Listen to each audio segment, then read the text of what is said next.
लोग ये नहीं समझते थे कि ऐसा होगा, विश्वास नहीं करते थे। लोग कहते थे कि हम ऐसी बात पर विश्वास नहीं करते। राम के वक्त में भी लोगों ने विश्वास नहीं किया, कृष्ण के वक्त में भी विश्वास नहीं किया, और समय पर भी नहीं, हम भी कहते रहे, लोगों ने विश्वास नहीं किया। जो विश्वास की चीजें हैं वो अपनी जगह पर अमिट और अटल है, उसको कोई इधर उधर नहीं कर सकता, न कोई काट सकता। वो समय वक्त है,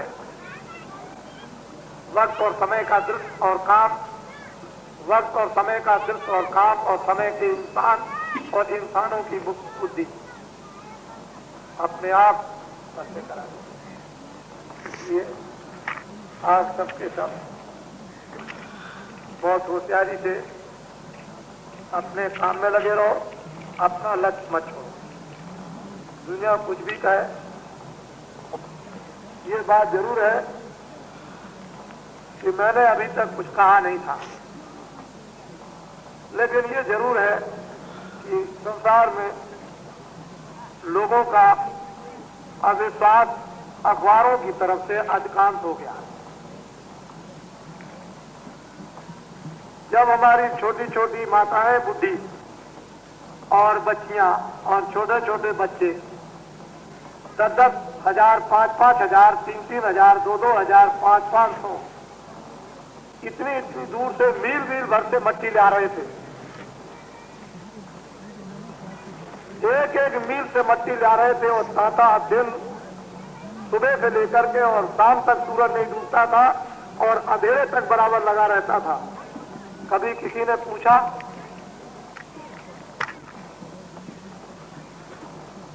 इस सेवा के संबंध में, जहां पर कि मानव आकर के आराम लेगा, कभी लोगों ने इस बात के लिए कभी पूछा? कुछ अच्छाई पर कभी पर्दा पड़ता ही नहीं। विवेकशील विचारशील निकल ही आते। हमको क्या, हमारा तो जीवन बुढ़ा है, हमको क्या, हम तो बुढ़े हो गए, हमारे लिए क्या, हमको जो कुछ कर रहे हैं ये आगे, ये आने वाले जो बच्चे हैं उनके लिए ये रास्ता बना बनू करके तैयार और उसके लिए खड़ा। हम क्या, हम तो बुढ़े हो गए, हमारे लिए क्या, हमारी तो दाढ़ी सफेद हो गई, और 12 रुपए तोला सोना बिकता था। हम उस जमाने के आदमी हैं। 1 रुपए का 60 किलो चना खरीदा है।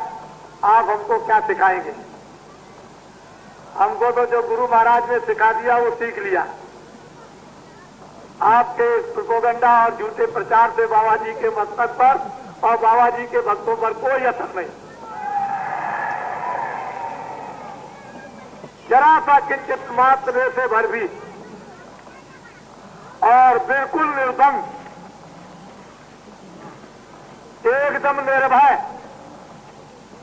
उनको ये भी नहीं है अभी इधर में और उधर हुआ मलकनका घाट के इसी तरफ, सब उठ करके चले गए, लकड़ियों पर रख करके जय गुरुदेव बोलकर, और बस इधर शरीर को इधर किया और उसको उधर पहुंचा दिया। कुछ नहीं, निर्भय, कोई कुछ नहीं। न हमको गम है न दुनिया का, हमको न हमारा दुनिया को, कुछ नहीं। अपने मिटाने के पक्के, जो अपना लक्ष्य, जो अपना निशाना जहां जाने का बना लेता है और चला जाता है। इधर क्या हो गया उसको भी देख लिया, इधर क्या हो गया उसको भी देख लिया, और कदम सीधा बढ़ाता जाता है अपने निशाने पर, मंजिल को तय करने के लिए। वही अपनी मंजिल पर पहुंच जाता है। आपका निशाना, इसलिए आपको क्या करते, कुछ नहीं। ये वो दिल नहीं, वो हृदय नहीं है कि छुई मुई हो जाए। ये हृदय वो नहीं रह गया कि छुई मुई, कुछ नहीं। इतना लिखो, इतना लिखो कि जितनी तुम में शक्ति हो सब लिख करके देख लो और उसके बाद क्या होता है ये भी देख लो। तुम लिखने में कमी मत रखना। एक मुसलमानों के यहाँ एक स्त्री थी, उसका पति मर गया बचपन में। लोगों ने बैठ के कहा कि देखो भाई तुम्हारा पति मर गया खामिद, तुम दूसरी शादी कर लो, अच्छा रहेगा, गुजारा हो जाएगा। कर लगे ठीक है, जो खुदा की मर्जी।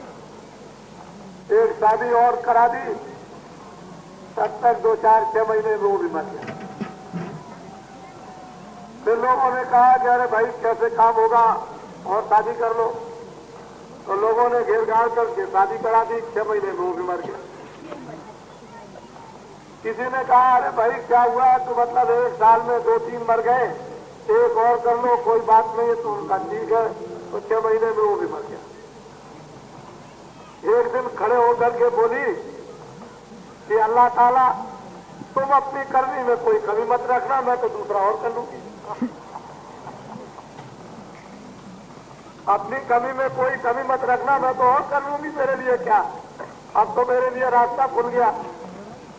तो कहने का आप अपनी करनी में कोई कमी मत रखें, मेरे लिए क्या है, गंगा जी का घाट है, इधर नहीं और तरफ जाऊंगा, उधर को खिसक जाऊंगा, मेरे लिए क्या, मेरे लिए कोई नहीं।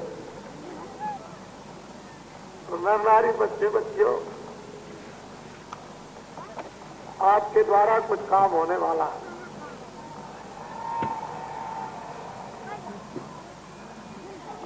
हमारी एक एक बात को ऐसा पत्थर समझो कि जो निकल गई सो निकल गई। आपके द्वारा कुछ होने वाला है, और जो आपके द्वारा होगा वही भगवान को मंजूर है। इसलिए आप कोई बात किसी की मत, किसी की कोई भी बात आप सुनो नहीं, अपने काम में पक्के, अपने धर्म में पक्के, अपनी सेवा में पक्के, अपने भजन में पक्के, अपने प्रेम में लगे रहो। बिल्कुल घर गृहस्थी के अपने काम जितने भी हैं उनको पूरे फर्ज पूरे करते चलो, और भगवान का भजन और जीवात्मा को जगाना, उसके ऊपर आवरण गंदगी का पर्दा हटा देना। सब काम अपने पूरे पक्के कर लो, चलने के अंतिम समय तक। यही बात आपको हमने बराबर निरंतर पढ़ाया है। तो आप सब बहुत भाग्यशाली है, और प्रभु की दया बड़े जोर से बच रही है, बड़ी कृपा हो रही उनकी। कहते हैं पीने दो खूब, जितने भी आ जाए पिला दो, खूब छक के पिलाओ, पिए, कोई आ जाए खूब पियो, जितना पी सकते हो। अगर तुमने उसमें 1 बूंद गिरा दी तो बस 1 बूंद की कितनी जूतियां जम की पड़ेंगी, इसको समझ लेना। खूब छक के पियो।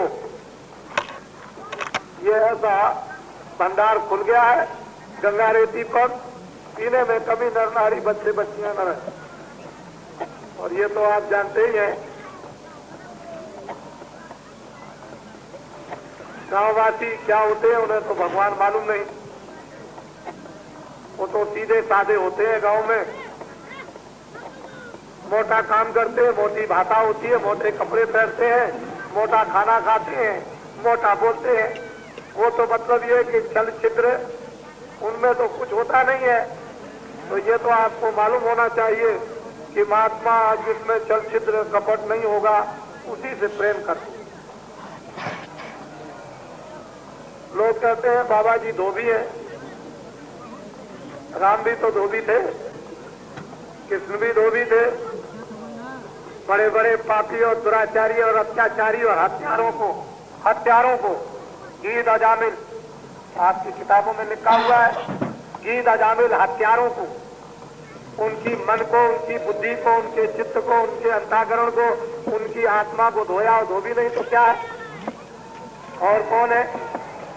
असली धोबी तो वही है जो हथियारों को धो डाले, लेकिन हाँ राम कोई जात के धोबी तो नहीं सकते, तो मैं भी कोई जात का धोबी नहीं हूं।